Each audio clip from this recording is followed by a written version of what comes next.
तन्हा कौन है अल्लाह अल्लाह बादशाह إن للمتقين مفازا حدائق وأعنابا وكواعب أترابا وكأسا دهاقا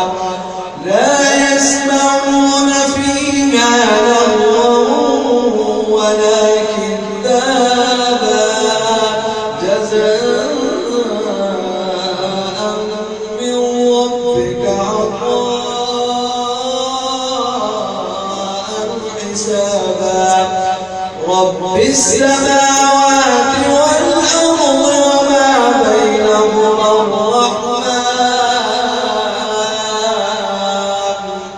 وما بينهما الرحمن لا يملكون منه خطابا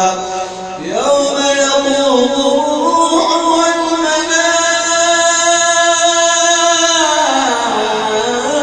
والملائكة صفا لا يتكلمون إلا من أذن له الرحمن وقال صوابا ذلك اليوم الحق فمن شاء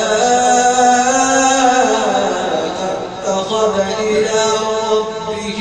مآبا إنا